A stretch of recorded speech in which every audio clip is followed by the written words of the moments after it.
Hello everybody. I've had a lot of questions around things we can be doing at the moment to keep ourselves as well as possible. And of course, really the only things we can do are support our bodies in the best way that we can, and to try to make sure that our immune systems are as strong as they can be.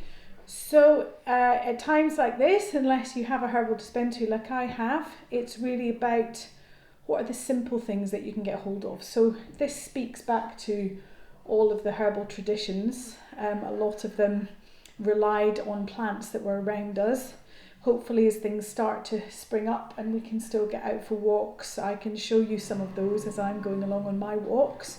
But for now, just to let you know, the herbal community, really, we are going back to basics at this point for ourselves and our families. And one of our old traditions is fire cider. So fire cider is essentially a bunch of pungent, heating herbs with antimicrobial aspects to them that we would often use at this time of year anyway. We're getting to the end of our stocks because we're expecting not to use them. We normally make this in the autumn time. It's an autumn job. But we've got new lots on the go, and it's something you can really easily do at home too. And I'm going to make mine for my family this afternoon. So I thought I would share. And it's true of times like this and this kind of creating home remedies that you don't always have the ingredients that you really need. And some people get stuck at that point and think, well, I can't make it. So some of the key ingredients I don't have in today. I'm unlikely to get them for a while. And what that means is I'm having to be a bit creative, and I thought maybe it might be useful for you to hear my thoughts as I'm adapting my recipe. So essentially fire cider is these pungent herbs. They're steeped in apple cider vinegar, and we add honey at the end, and then we take that as a tonic. Or if you do feel that you have symptoms of colds and coughs, and do remember we're used to lots of coughs and colds at this time of year. It's a season change. That's always a difficult time for the body. So we would be using this stuff anyway. And so it can help to support immunity, and it can help your body to fight off what it can. That's all we can do at this point. So there's no big cure. This is just simple home remedies to keep you as well as possible. So the first thing we need is a Kilner jar or sealable jar. This is the one I have. It's from IKEA. It doesn't have to be as big as this. It's just all my other ones are full. So I'm going to use this today. And the basis of the fire cider is 50 grams each of grated or chopped onion and horseradish. Now I don't have horseradish. I'm not going to get horseradish in the near future. So I'm going to do double onion. So basically I'm doing 100 grams of chopped white onion. There's nothing special about that. And to that, then the next two ingredients are roughly 25 grams of grated fresh root ginger and garlic cloves or crushed garlic cloves, whichever way you want to look at it.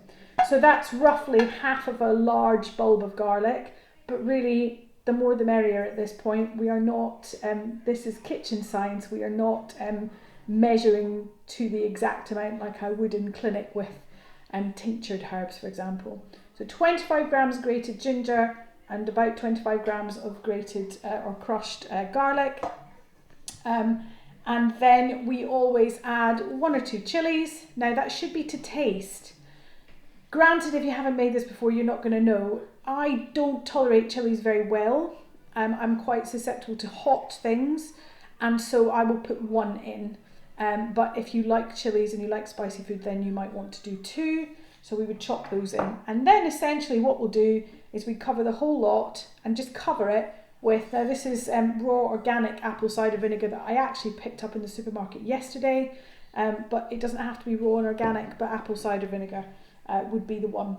Now, there are some additional things you can add. As you can imagine, amongst the herbal community, we all have our kind of favourites. You could slice up half a lemon and add that in. I don't have fresh lemon, but what I do have, and I often like to use, is fresh sprigs of thyme from my garden that I've just picked, and also rosemary. Thyme we would use anyway for soothing sore throats. It's a very good antimicrobial for sore throats. So it's super useful in this kind of a preparation. And because I don't have the horseradish and the real pungency of that, so with this mix we're looking to heat the body up, get the circulation going, add the antimicrobials in. The honey soothes the throat as well, and the antimicrobials can coat that a bit and help. So what I'm going to do to kind of increase the pungency is I'm going to add, you can see that there, about a teaspoon of black peppercorns, and I'm just going to throw that in. So once we've put all those ingredients into our Kilner jar, we pour the apple cider vinegar on top to cover it, and at that point we would normally say seal it and store it for 3 to 4 weeks. Obviously we're all wanting access to things like this a bit quicker than that. So what I would suggest you do is in about 10 days time, start to kind of almost dip your teaspoon into it and take some and use it. Leave it for 4 weeks before you strain off all the ingredients. And because you're straining it off, don't bother peeling your ginger or any of that. That's all going. It's a bit like making soup stock, really.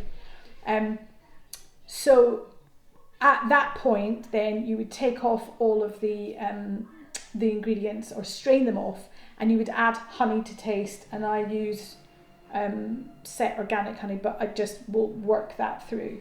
So your fire cider at the end of it should taste hot, so spicy hot. It should be sour, it should be pungent, and it should be slightly sweet.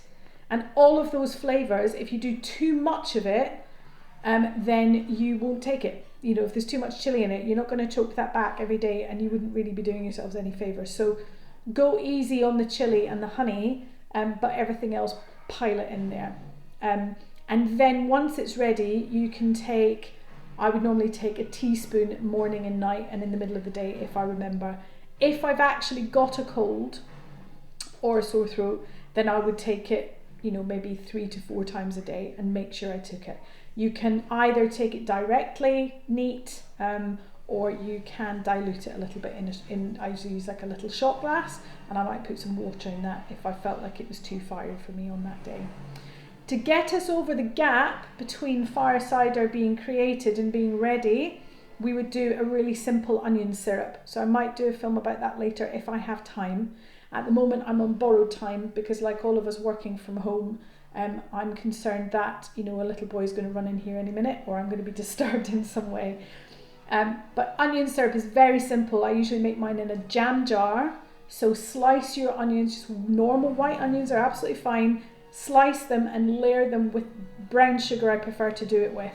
You can also do an onion and garlic syrup where you're doing a layer of onion then garlic, then onion then garlic, and sugar in between those. What happens is the liquid coming out of the onions and the garlic, if you use it, liquefies the sugar and creates a syrup. And you can use it, really start using it within a couple of days, but at the end of sort of 10 days you would take out the onions and the garlic and just have the syrup, and you can use that in the same kind of dose as the fire cider. It's a good quick remedy to get ready now while you're waiting for the fire cider to prove. Okay, was there anything else I wanted to say about that? I don't think so. I'll try and put up some pictures later on. Otherwise, other things to remember. Oh, I know what I wanted to say. I know that sugar is depressant to the immune system. However, it's the easiest way to make an onion syrup. And for me, I go easy on the sugar, but put enough in there for the syrup to happen. For me, the goodness coming out of the onion outweighs the depressant nature of the sugar. So in case anyone's concerned about that. But you can use honey if you want to as an alternative. That's completely fine. I've done it that way as well. I prefer it with the sugar, but you try and see what you think. And if you want to share any recipes, please do so below. This is time to share knowledge and help each other out. Also on that point of depressing immunity, remember one of the key things that can depress it is stress. So it's really important at the moment that we try to keep as stress-free as we can, to sleep well, to look after ourselves. Everybody's anxious. Take your walks, do what you can, and your immune system will thank you for it. I hope you're all keeping well and doing okay in isolation, and I'll try to get some more videos up as and when I'm able. Bye bye.